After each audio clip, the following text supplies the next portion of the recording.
राजा जनक की नहीं, रावण की पुत्री थी माता सीता। जानिए क्या कहती है अद्भुत रामायण। पौराणिक कथा अद्भुत रामायण के अनुसार त्रेता युग में जब लंकापति रावण तीनों लोकों पर अधिकार की चाह लिए तप कर रहा था, तब उसके तप से उत्पन्न तेज के कारण सारा संसार जलने लगा।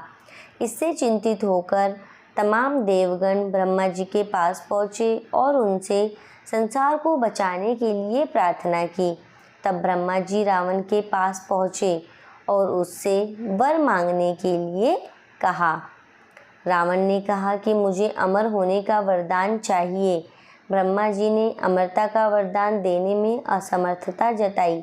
इसके बाद रावण बोला कि मुझे ऐसा वर दीजिए जिससे कि मुझे सुर, असुर, पिशाच, नाग, किन्नर या अप्सरा कोई भी ना मार सके।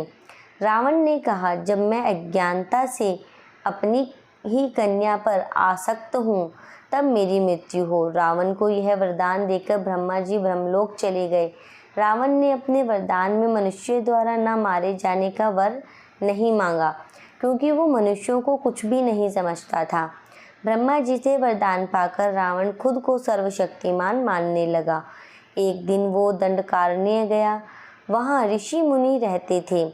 रावण ने उन ऋषियों को मारना ठीक नहीं समझा।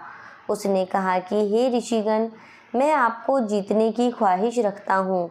इसके बाद रावण के सैनिकों ने आश्रम से एक कमंडल लिया और ऋषियों के शरीर से बाण चुभोकर रक्त निकाला।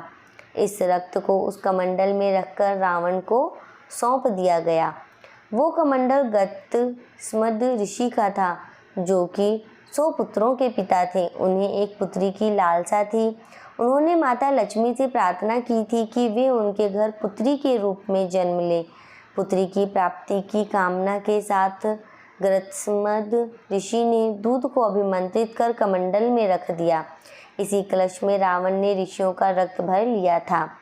इस कमंडल को लेकर रावण लंका की ओर चला गया। उसने लंका पहुंचकर वह कमंडल अपनी पत्नी मंदोदरी को दिया और कहा कि इस कमंडल में विषैला रक्त भरा है, इसे संभाल कर रखना। इसके बाद रावण का आतंक लगातार बढ़ने लगा।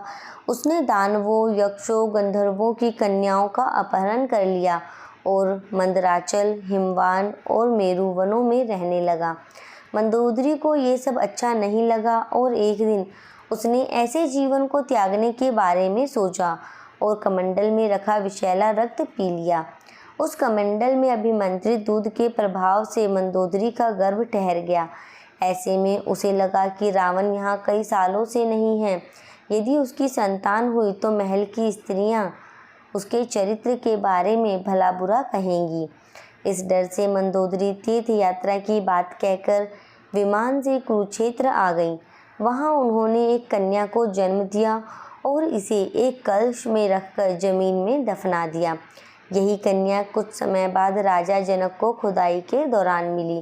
क्योंकि रावण को इस बात का आभास नहीं था कि उसकी कोई कन्या भी है, इसलिए वो अज्ञानतावश अपनी ही पुत्री सीता पर मोहित हो गया और उसकी यही भूल उसकी मृत्यु का कारण बनी।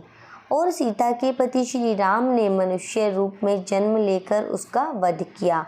अद्भुत रामायण की इस कथा से ये तो स्पष्ट है कि सीता की माँ मंदोदरी थी। मंदोदरी का पति होने के कारण रावण सीता का पिता हुआ। हालांकि कुछ लोग सीता का पिता गतस्मद ऋषि को मानते हैं, क्योंकि कमंडल में उन्होंने ही दूध को अभिमंत्रित करके रखा था। दोस्तों, अगर आपको हमारी ये वीडियो पसंद आई हो तो कमेंट में जय श्री राम लिखना ना भूलें और हमारे वीडियो को लाइक करें, शेयर करें एंड सब्सक्राइब करें। धन्यवाद।